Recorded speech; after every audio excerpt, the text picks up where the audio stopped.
Everyone, SP তত্ত্বকথার আরও একটা নতুন ভিডিও নিয়ে চলে এসেছি।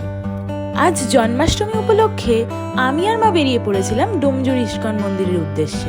যদিও জন্মাষ্টমীর দিনটা কেটে যাওয়ার পরই ভিডিওটা আপলোড করছি, তবু আপনাদের সকলকে জন্মাষ্টমীর দিন আমাদের কাছাকাছি ডোমজুর ইস্কন মন্দিরের যে মহোৎসব হয় তা দেখানোর জন্য আজকের ভিডিওটা করছি।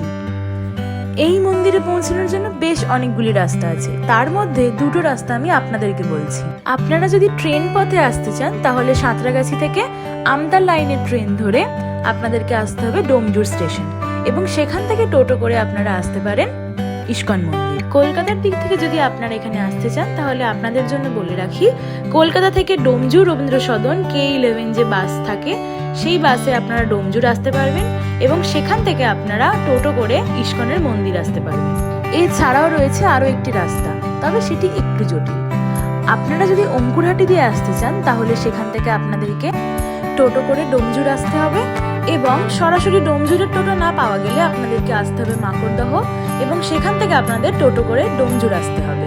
সেখান থেকেই রয়েছে আপনাদের রাস্তা ইস্কন মন্দির পৌঁছানো। ইস্কন মন্দির যাওয়ার জন্য ডোমজুরের যে স্টপেজে টোটো আপনাদেরকে নামাবে সেখান থেকে বেশ খানিকটা হেঁটে আপনাদেরকে ভেতরে যেতে হবে। রোড থেকে নেমে মন্দির পর্যন্ত পুরো রাস্তাটাই আমি আপনাদেরকে টাইম ল্যাপসে দেখালাম, আপনারা প্রয়োজনে ভিডিওটা পজ করে নেবেন। এই হলো মন্দিরের প্রবেশদ্বার, এবং এখান থেকে ঢুকেই ডান দিকেই রয়েছে জুতা জমা রাখার জায়গা। চলুন এইবার আপনাদেরকে মন্দিরটা ঘুরিয়ে দেখাই।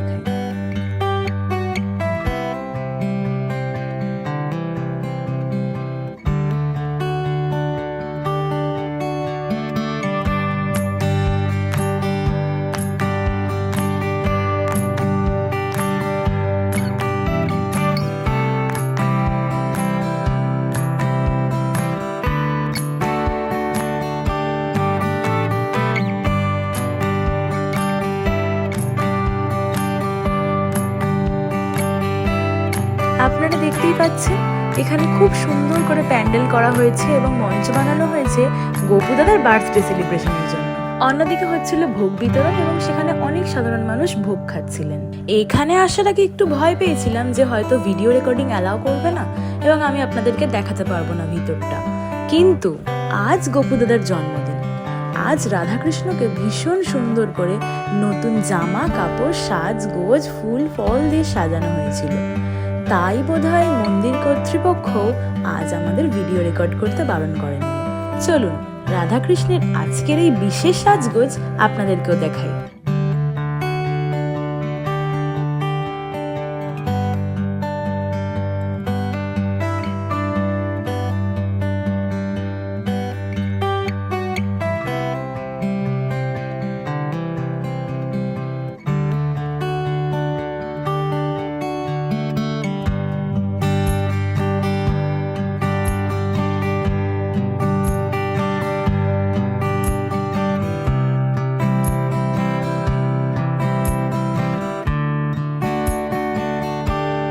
আপনারা দেখতেই পাচ্ছেন কি অপূর্ব দেখতে লাগছিল এই সুন্দর সাজ।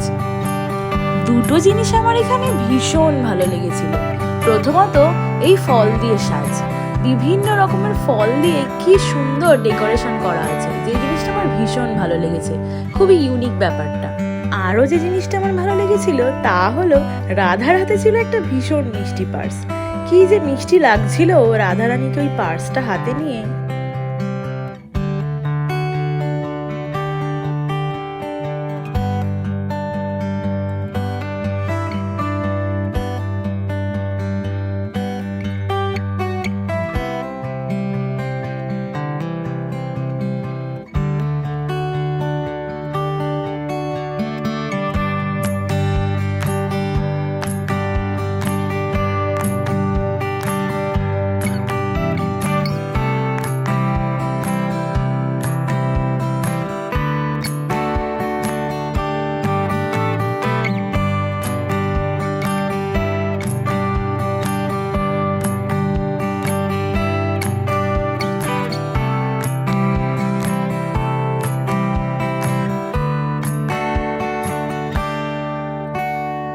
আপনারা এখানে যখনই আসবেন তখনই অতি অবশ্যই সচেতনভাবে এই জায়গার শান্তি শৃঙ্খলা এবং নীরবতা বজায় রাখবেন।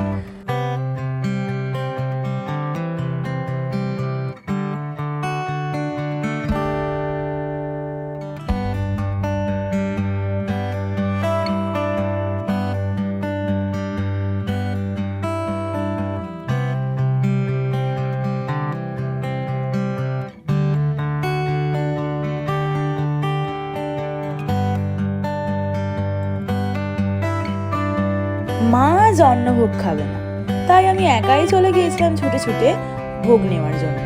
খিচুড়ি ভোগটা ছিল ভীষণ সুস্বাদু। এখানে আমার পরিচয় হয়েছিল দুজন দুষ্টু ব্যক্তির সাথে। তাদের মধ্যে একজন ছিল ভীষণই ক্যামেরাশালী, তাই তাকে আমি দেখাতে পারিনি।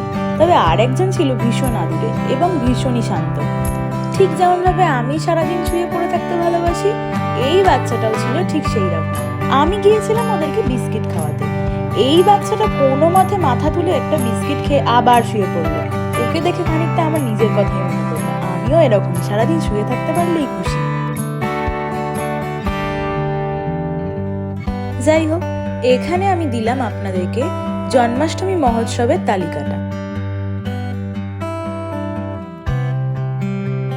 এছাড়াও আপনারা এই তালিকা থেকে দেখতে পারবেন এখানকার দৈনিক অনুষ্ঠান সূচি।